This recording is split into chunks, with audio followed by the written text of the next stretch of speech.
Hello दोस्तों and welcome to UPSC अड्डा। आप सभी का स्वागत है आज की हमारी इस नई वीडियो में। और आज हम लोग वर्ल्ड हिस्ट्री का रिमेनिंग का पोर्शन कवर करेंगे।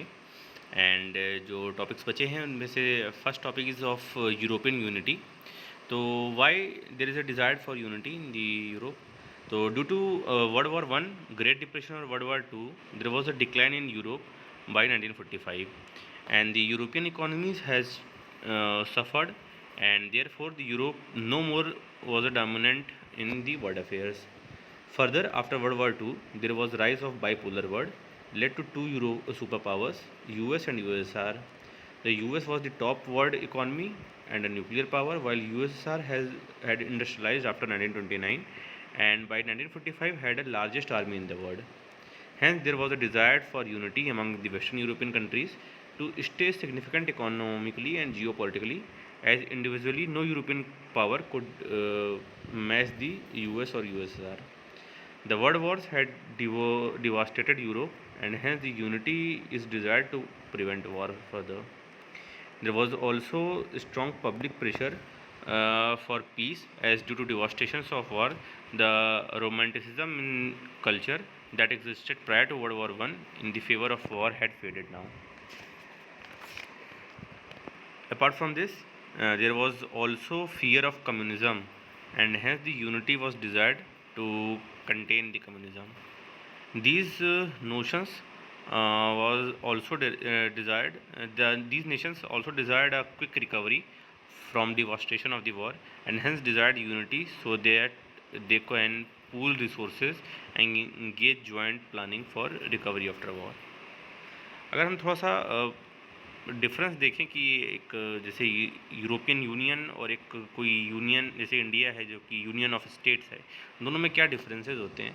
तो लाइक जब भी कोई ऐसा नेशन बनता है due to union of states, then they are multiple states with the strong centre and union was form, and India is a nation with and hence the unity exist.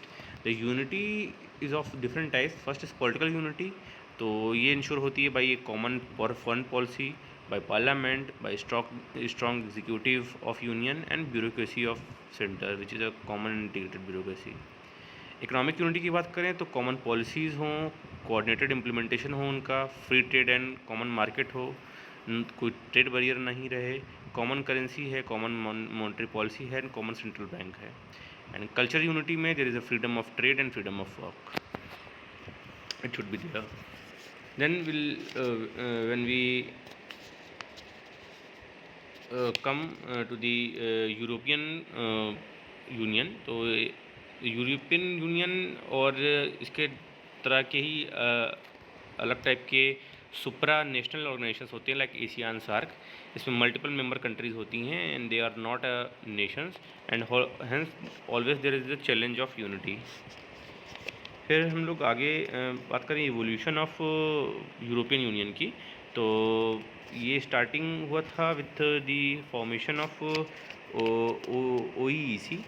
तो जो OEEC था, it was the organisation for economic cooperation, and it was formed for effective utilization and distribution of the resources, and for distribution that resources which was given to Western European countries for the Marshall Aid, and the members also established European Payment Union so they can pay and import in their own currency. The General Agreement on Trade and Tariff (GATT) was set up, and the UN members of OEC joined it, and the goal was to decrease the tariffs and boost trade. Then the OEC became Organizations for Economic Cooperation and Development, that is OECD in 1961, and when US and Canada joined this OEC, and then there is a European Coal and Steel Community ECSC in 1951. तो duties on iron, steel and coal sector was removed, and joint planning of members for industrial expansion in this sector was done.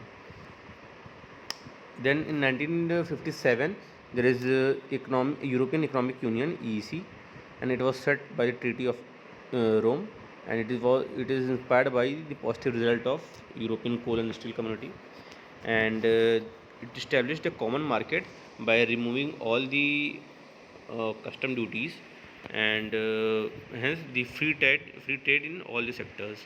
Also applied higher tariff to non-members, and overtime tariffs on the non-members were also reduced. And it is also set up the European Committee, which consisted of bureaucrats to manage day-to-day functioning of the European Economic Committee. That is it acts as a secretariat. The European Commission होता था, it acts as a secretariat of EEC. And they also set up the Council of Ministers that had political representatives from member countries to coordinate the national economic policies. And there was set up of European Parliament, and it had nominated member, and the goal was to gradually move towards the common legal framework in the domain of economy. इसके अलावा European code of justice set up किया गया to handle the disputes arising from the treaty of Rome of 1957. And इसके अलावा court of auditors set up किए गए for the audit of EEC institutions. के बाद अगर हम लोग देखें, next is development is common agriculture polity of 1962, and it is a self-explanatory body where the common agriculture policies was discussed. Then there is a concept of Euratom, which was formed in 1957 for joint development and coordination of civil nuclear energy. Then European Committee was formed in 1957, and it merged the European Coal and Steel Community of 1951 and European Economic Committee 1957, and Euratom of 1957. तीनों को मर्ज करके European community बनाई गई.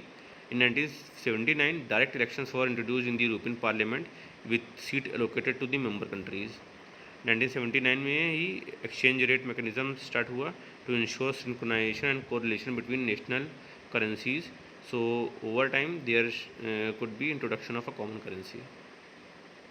फिर European union ultimately form हुआ 1993 में. European union के जो कंपोनेंट ऑर्गन्स थे, तो उसमें यूरोपियन काउंसिल था, which was the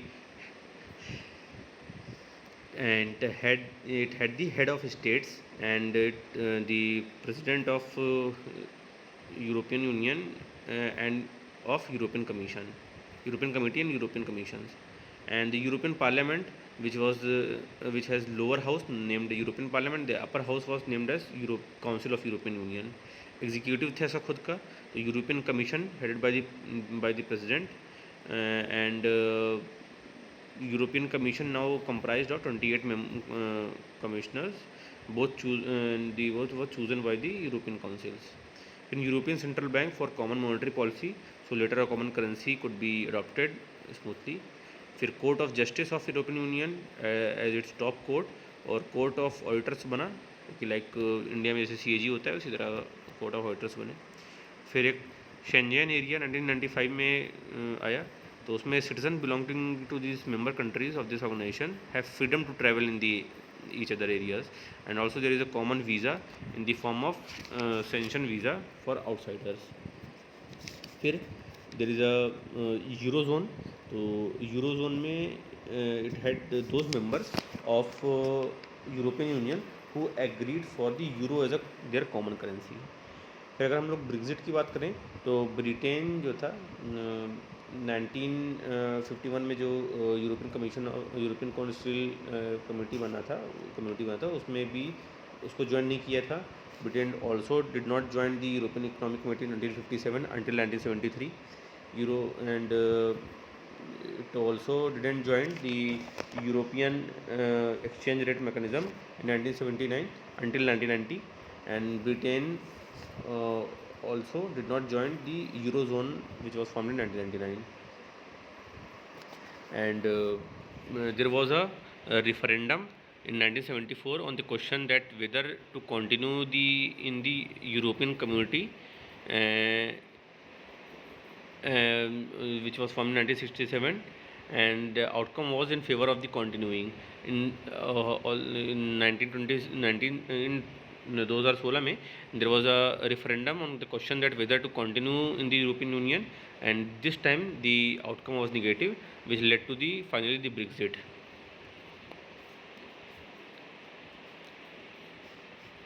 and major issues क्या हैं इसके, तो ब्रेग्जिट के लिए तो एक तो immigration of outsider into Britain हो रहा है, and concern over sovereignty. For example those who favour Brexit were against the diminished power of national MPs, and tax payers concerns over the monetary contribution by Britain to the European unions budget. तो इन सब की वजह से Brexit हुआ. और जो ये यूरोपियन यूनिटी और यूरोप के जो इश्यूज़ हैं, ये केवल यूरोप तक ही नहीं सीमित हैं, इनका बाकी जगह भी बहुत सिग्निफिकेंट असर पड़ा है. For example one of the incidents was जो अभी रिसेंटली इसराइल हमास वॉर भी जिस वजह से हो रहा है, that is the long standing Arab Israel conflict. तो अगर हम लोग अरब इसराइल कॉन्फ्लिक्ट को ट्रेस करेंगे तो it gets back from the UK's mandate post World War I, and after which the Balfour Declaration followed in 1917, in which Britain promised Jews the state of Israel. In 1937, Arab rejected the two-state proposal. In 1939, Jews was against the one-state proposal. In 1947, UN resolution divides the Palestine, and in 1948, Arab-Israel war started by the Arabian countries like Syria, Iraq, Jordan, Egypt and Lebanon. And in 1949 the modern Israel territory was formed because Israel won that war. In 1956 Suez war started. In 1967 the 6 days war was started between the Israel on one hand and Syria, Iraq, Jordan, Egypt and Lebanon against the in the another side. 1973 Yom Kippur War or October war started, and where Egypt and Syria attacked the Israel, and there was oil crisis in 1973. The Israel won this war also. In 1979 the Camp David Accord signed, and which was the Egypt-Israel peace treaty, and Egypt was the first Arabian country to recognize Israel. In 1980s Israel का जो stand था, because in previous war Israel occupied the Golan Heights, तो Israel ने बोला कि it won't ever given back the Golan Heights to Syria. 1993 the Oslo accord was signed, in which PLO जो Palestinian liberation authority थी, उस organisation, तो उसने भी रिकॉग्नाइज किया इसराइल को. In 1996 Hamas terror campaign started, and in 2005 the unilateral pull out from the whole of Gaza by Israel, and Hamas captured it from Palestinian Authority.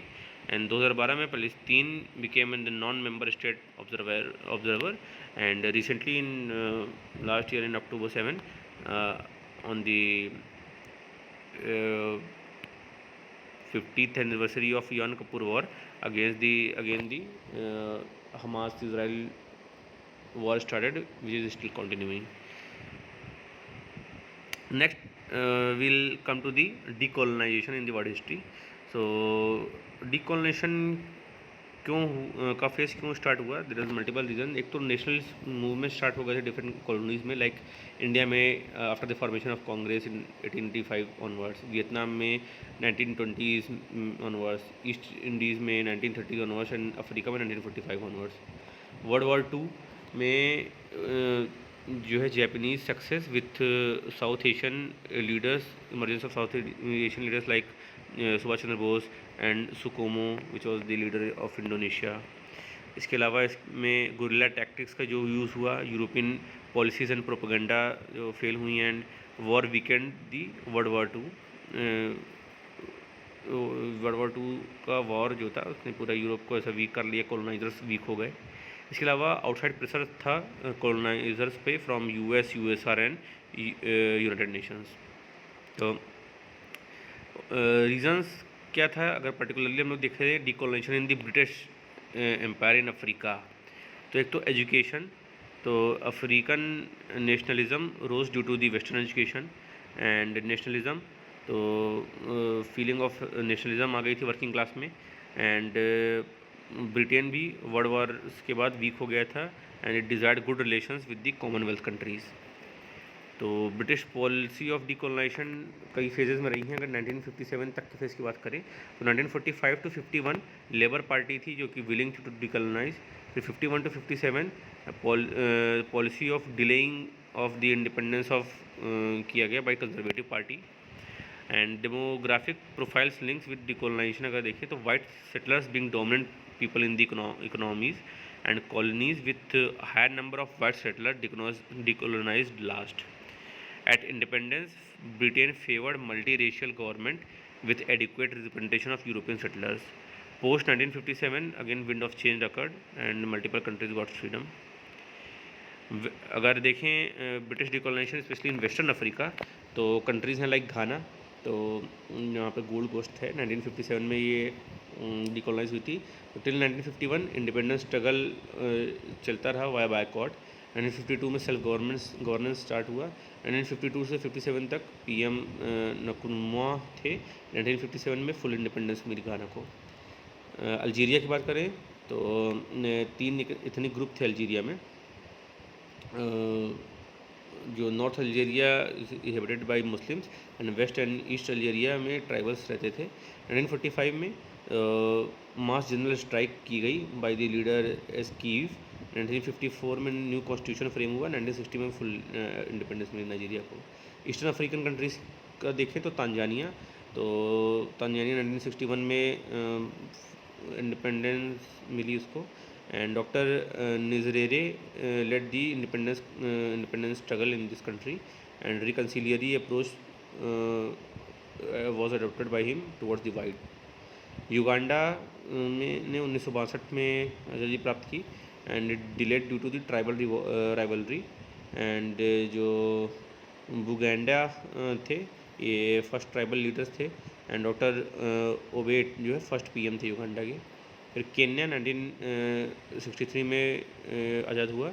The rule of white settler versus black majority इसमें चला काफ़ी देर तक, struggle in दोनों के बीच में। White settler जो black थे they started terror campaign under the माऊ माऊ सीक्रेट सोसाइटी। एंड बाद में जो है इंडिपेंडेंस के बाद जामो केन्याता फर्स्ट पीएम बने केन्या के।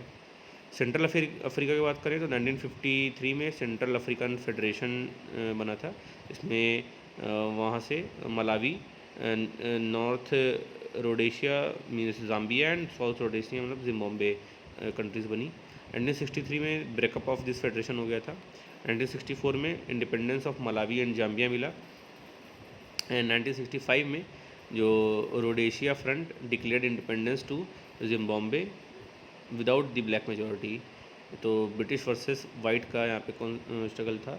1978 में गुरिल्ला वॉरफेयर में सक्सेस मिली एंड 1980 में अल्टीमेटली ब्लैक रूल मेजॉरिटी स्थापित हुआ। तो ये तो ब्रिटिश कॉलोनीज का स्टोरी हो गई। फिर decolonisation process of the French empire in the Africa अगर देखें हम तो ट्यूनीशिया, मोरक्को, अल्जीरिया ये सारी फ्रेंच कॉलोनीज थी। 1954 में लाइक गुरिल्ला वॉरफेयर हुआ था अल्जीरिया में। 1958 टू 59 से लेके 69 तक जो है जनरल चार्ल्स डी गोयला जो है ये पीएम थे and they favour the Algerian independence.